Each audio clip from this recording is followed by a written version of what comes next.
I failed to get the timely hits today, kind of like yesterday, although you had that big inning yesterday. What did you see out there today from the guys? Yeah, I thought, in box obviously got hit around a little bit. At least he was, for him, he was in the strike zone more than he has been.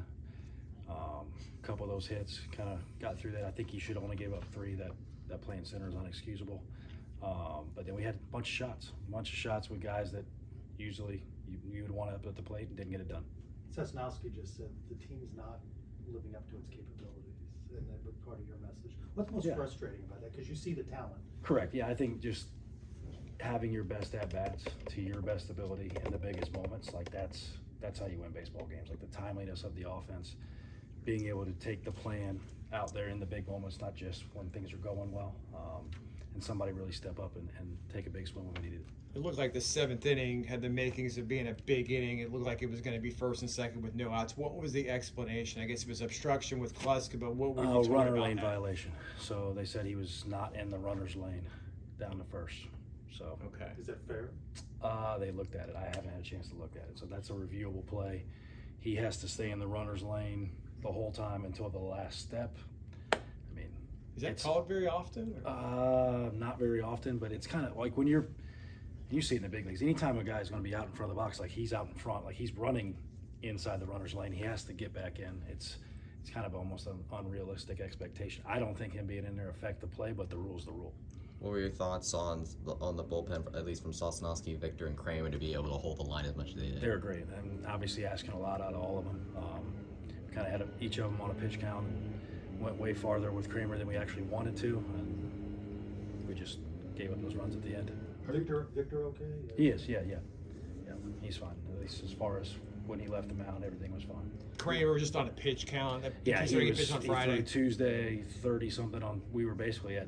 We talked about being at 25 pitches to try to not kill him, and he was almost at 40.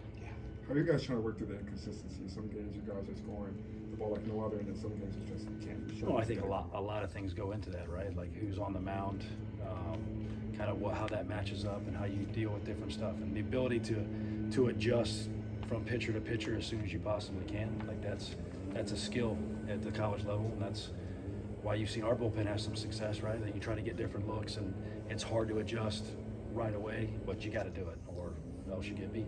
Why do you think Cade Boxer really looks like a different pitcher on Tuesday nights versus Sunday afternoons? Just I don't. That's what we're trying to figure out right now. Like the slider wasn't as good. Like the velo is as good as it's been all year. He was 93, 95 in the first. Like the stuff looked really good. Gave up a bunch of singles. We got to help him find a way to get some left-hand hitters out. You mentioned giving up the runs at the end. Chase kind of had a bit of a rough go of it. Just what do you make of his performance? Well, he was more in the zone this time. We're trying to get him going. Like we need Chase. We believe in Chase, trying to get him going. He was way more in the zone, probably lacking a little finish to some of the stuff, and we got to get him going. Hard to win on the road, but now you guys are hitting the road. Can you find some comfort in that, and then it takes a little pressure off maybe? Or I think you're trying to treat it the same way. Like, is it different to go on the road and play against somebody else? And we're just trying to figure out how to play UCF baseball the right way consistently. Wiley Hartley, is he closer to making a return? Closer, he's throwing. Love to get him back as soon as possible. how would you describe Andrews Sunday's weekend? I thought he took some good swings. Looked probably a little gassed at the end, like it's been a month and the swing got a little longer, but he should actually shorten it up in his last at bat. We need him too. Like if we're gonna make this thing go at the stretch runs, we're gonna need Andrew Sundin, and I'm hoping by Tuesday and as we get into the next week, he'll get closer and closer. Talking about the stretch, what do you guys need to do to close out the season on a high note? Well, I mean, it's pitch, play defense, execute on offense, and be timely on offense. Like that's what it has to be. I thought we defended for the most part at a high level. We pitched in spots at a high level. When we were asked to execute, we did execute, and then we just didn't get timely hits. Well, as far as the bullpen's concerned, I mean, Sosnowski has emerged over the course of the season. Victor Kazera is now getting some time as far as the stretch run in terms of the bullpen, building up that depth.